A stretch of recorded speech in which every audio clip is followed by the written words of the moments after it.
Hello साथियों, स्वागत आप सभी का आज के सेशन में। आज मैं स्टार्ट करने वाला हूँ लैंगिक जनन, सेक्सुअल रिप्रोडक्शन। सेक्सुअल रिप्रोडक्शन की जब मैं बात करूँ तो आपको बताऊँ मैं कि इससे पिछले वाले लेक्चर में मैंने सेक्सुअल रिप्रोडक्शन का थोड़ा बहुत ओवरव्यू दिया था, लेकिन मैंने इसको फिर से एक बार स्टार्ट कर दिया है। ठीक है, तो मैं क्या कर रहा हूँ आज स्टार्ट कर रहा हूँ सेक्सुअल रिप्रोडक्शन स्टार्ट कर रहा हूँ, लैंगिक जनन स्टार्ट कर रहा हूँ। और इससे पहले मैंने अलैंगिक जनन के बारे में आपको बता दिया है और कायिक जनन के बारे में आपको बता दिया है। तो सबसे पहले मैं स्टार्ट करता हूँ कि सेक्सुअल रिप्रोडक्शन होता क्या है, यानी लैंगिक जनन क्या होता है।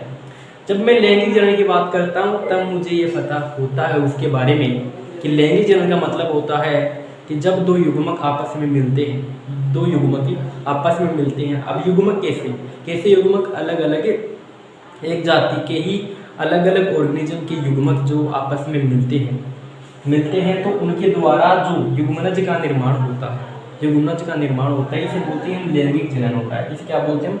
लैंगिक जनन हो रहा है।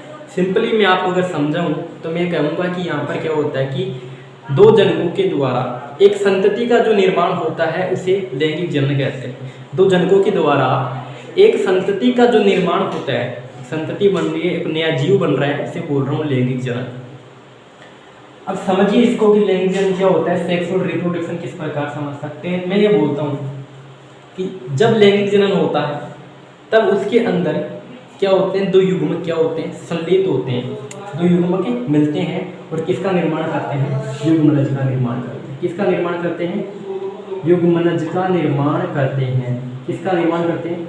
युग्मनज का निर्माण करते हैं। ठीक है, इतनी बात समझ आती है। युग्मनज का निर्माण हुआ है, जाइगोट का फॉर्मेशन यहाँ पर हो जाता है। जाइगोट का फॉर्मेशन हो जाने के बाद में इसमें किसका निर्माण होता है? भ्रूण का निर्माण होता है, क्योंकि इसके अंदर अनेक विभाजन होने से किसका निर्माण होगा?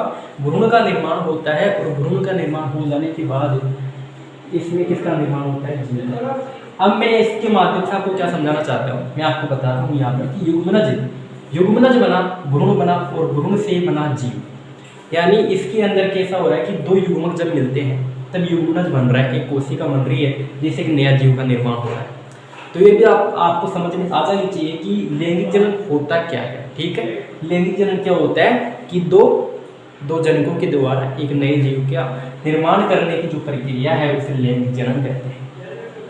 जब मैं ये कहता हूँ कि इससे बना हुआ जीव लैंगिक जनन से जो जीव बनता है, जो प्रोजेनी बनती है लैंगिक जनन से, वो अपने जो जनक होता है जिससे ये बना है उसके आकारिकी और आनुवंशिक रूप से बिल्कुल अलग होता है। आकारिकी और आनुवंशिक रूप से अलग होने का मतलब ये होता है कि जब मैं लैंगिक जनन पढ़ता हूँ तब मुझे ये पता होता है कि उसके अंदर कायिक और आकारिकी रूप से और आनुवंशिक रूप से संतति क्या होती है?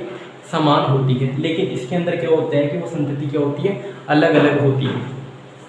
अब ऐसा क्यों होता है? इसके अंदर ऐसा क्यों होता है? इसके अंदर सम वेरिएशन होती है। क्यों होती है वेरिएशन होती है कि हमने अलग अलग क्या लिया है? जीव लिया है, अलग अलग जीवों से जिनकी युग्मनज लिए हैं, युग्मक लिए हैं, जिससे क्या निर्माण किया है? जिससे युग्मनज का निर्माण किया है। इसलिए उसके अंदर क्या होती है? वेरिएशंस होती है। इसलिए मैं कह सकता हूँ कि आकारिक रूप से और आनुवंशिक रूप से जो संतति बनेगी वो कैसी होगी? डिफरेंट होती है। वो कैसी होती है? डिफरेंट होती है। ठीक है, इतनी बात समझ में आ जानी चाहिए। आगे बात करता हूँ मैं लैंगिक जनन के बारे में। आगे किसके बारे में बात करूँ? लैंगिक जनन के बारे में। तो मैं ये कहता हूँ, मैं क्या कहता हूँ उसके बारे में? ये एक धीमी प्रोसेस होती है। कैसी प्रोसेस होती है? धीमी प्रक्रिया। अब मैं कहता हूँ कि लैंगिक जनन धीमी प्रक्रिया है। किसकी तुलना के अंदर? इसकी तुलना में अलैंगिक जनन की तुलना में लैंगिक जनन धीमी प्रक्रिया है, विस्तृत है। विस्तृत मतलब बड़ी है, यानी उससे क्या है? बड़ी है, विस्तृत है। विस्तृत है किससे विस्तृत है? अलैंगिक जनन से विस्तृत है। और क्या है? जटिल। ये सभी चीजें समझ लिया। धीमी है मतलब बहुत स्लो होती है, किसकी तुलना में? अलैंगिक जनन की तुलना में। विस्तृत होती है किसकी तुलना में? अलैंगिक जनन की तुलना में। और जटिल होती है यानी कॉम्प्लेक्स होती है इसकी तुलना में अलैंगिक जनन की तुलना में। हम किससे कंपेरिजन कर रहे हैं? इसका अलैंगिक जनन से कंपेरिजन कर रहे हैं। अब अलैंगिक जनन का बेसिक इंट्रोडक्शन दे दिया है। अब मैं पढ़ता हूँ कि अलैंगिक जनन के अंदर कुछ अवस्थाएं होती है। लैंगिक जनन की कुछ अवस्थाएं होती है, जैसे मैं समझाता हूँ आपको यहाँ पर, आप समझाने का आपको प्रयास करता हूँ कि लैंगिक जनन की कुछ अवस्थाएं होती है। लैंगिक जनन की अवस्थाएं,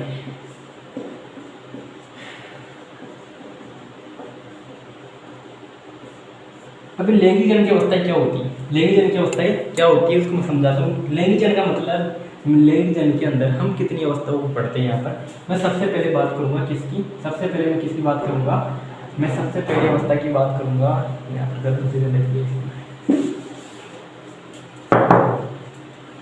मैं बात कर रहा हूँ किसकी,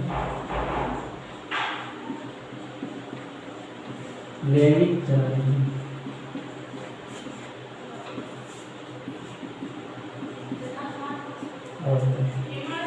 लैंगिक जनन की अवस्थाओं में सबसे पहली अवस्था में देखता हूँ किशोर अवस्था। अब आपने इसका नाम जरूर सुना होगा, किशोर अवस्था क्या होती है। देखिए, किशोर अवस्था का मतलब होता है कि जो किसी भी एनिमल की, मैं बोल रहा हूँ एनिमल की, तो किसी भी एनिमल की जो प्रारंभिक स्टेज होती है उसे मैं बोलता हूँ, क्या बोलता हूँ मैं, उसे ये बोलता हूँ कि ये कैसी किशोर अवस्था है, किशोर अवस्था है, किशोर अवस्था है। पादपों में इस किशोर अवस्था को कहा जाता है, पादपों में कायिक अवस्था, कैसी अवस्था है पादपों में, पादपों में इसको कहते हैं कायिक अवस्था होती है। कैसी अवस्था होती है पादपों के अंदर, कायिक अवस्था होती है। जब हम किशोर अवस्था का प्रयोग करते हैं किसके लिए, एनिमल्स के लिए, यहाँ पर कायिक अवस्था का उपयोग किसके लिए करते हैं, पादपों के लिए किया जाता है। दूसरी है मेरे पास जनन,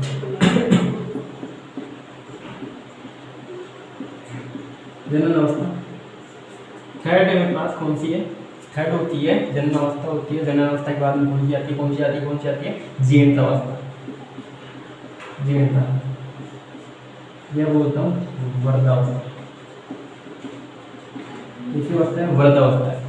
अब किशोर अवस्था का मतलब होता है कि किसी भी ऑर्गेनिज्म की, प्लांट हो चाहे एनिमल, उसकी जो प्रारंभिक स्टेज होती है, जो उसका प्रारंभिक जीवन होता है, उसके अंदर वृद्धि होती है, तो किसी फेज से होकर गुजरता है। सबसे पहली फेज आती है उसकी लाइफ के अंदर, कौन सी फेज होती है, किशोर अवस्था होती है या कायिक अवस्था होती है। दूसरी अवस्था कौन सी होती है, जनन अवस्था होती है। मतलब ये होता है कि जब उसके अंदर कायिक अवस्था या किशोर अवस्था समाप्त हो जाती है, मतलब समझिए आप कि जब किसी भी ऑर्गेनिज्म में कायिक अवस्था या किशोर अवस्था समाप्त हो जाती है, समाप्त हो जाने के बाद में जो अवस्था आती है उसे मैं कहता हूँ जनन अवस्था है। मतलब ये कायिक अवस्था जिस प्रकार से समाप्त होती है उसमें क्या आ जाती है, जनन अवस्था आ जाती है। यानी उसमें रिप्रोडक्शन करने की क्षमता विकसित हो जाती है, जनन करने की क्षमता उसके अंदर विकसित हो जाती है। कैसी क्षमता विकसित हो जाती है, जनन करने की क्षमता उसके अंदर विकसित हो जाती है। ठीक है, तो इसे बोलता हूँ जनन अवस्था, यानी उसके अंदर वो रिप्रोडक्शन कर सकता है, उसमें रिप्रोडक्शन करने की क्षमता है, इसलिए उसको क्या बोल रहा हूँ मैं, उसको बोल रहा हूँ जनन अवस्था है। ठीक है, आगे बात करता हूँ जीर्णता, यह होती है वृद्धावस्था। कैसी अवस्था है, वृद्धावस्था या जीर्णता, जीर्यमान अवस्था भी बोलते हैं। अब देखिए यहाँ पर क्या होता है कि जब रिप्रोडक्टिव फेज, यहाँ पर मैंने बात की रिप्रोडक्टिव फेज की, अब रिप्रोडक्टिव फेज का भी एक फिक्स टाइम होता है किसी भी ऑर्गेनिज्म के लिए, पर इतने समय तक ये रिप्रोड्यूस कर सकता है, इतने समय तक ये रिप्रोड्यूस कर सकता है, इतने समय बाद में इसका जो रिप्रोडक्शन की स्टेज है वो रुक जाएगी, यानी रिप्रोडक्शन करने की जो क्षमता है वो नष्ट हो जाएगी। ये समझ सकते हो आप इस चीज़ को, ये समझ सकते हो कि जब भी किसी भी ऑर्गेनिज्म कोई भी ऑर्गेनिज्म है तो वो क्या कर रहा है, रिप्रोडक्शन कर रहा है। तो रिप्रोडक्शन करने की भी एक फिक्स स्टेज होती है कि इस स्टेज तक क्या कर सकता है, रिप्रोडक्शन कर सकता है। उसके बाद में उसकी जो अवस्था है, कौन सी अवस्था, रिप्रोडक्टिव फेज की जो अवस्था है वो रुक जाती है। अब जैसे ही रिप्रोडक्टिव फेज रुकती है तो कौन सी फेज स्टार्ट हो जाती है, वृद्ध अवस्था स्टार्ट हो जाती है, जीर्णता अवस्था स्टार्ट हो जाती है। जीर्णता अवस्था के बारे में कुछ बातें कही है एनसीईआरटी, इसने कहा है कि इसके अंदर क्या होता है, मेटाबॉलिक वो पाथवे है, तो वो क्या होता है, डैमेज होना स्टार्ट हो जाते हैं। सभी चीज़ें जैसे ऑर्गेनल्स होते हैं वो भी क्या हो जाते हैं, डैमेज होना स्टार्ट हो जाते हैं। और जो उपापचय क्रियाएं हैं, मेटाबॉलिक पाथवे क्या होते हैं, कमज़ोर हो जाता है, मतलब उपापचय क्रियाएं जो धीमी पड़ जाती है। उपापचय क्रिया कैसी हो जाती है, मैं लिख देता हूँ यहाँ पर,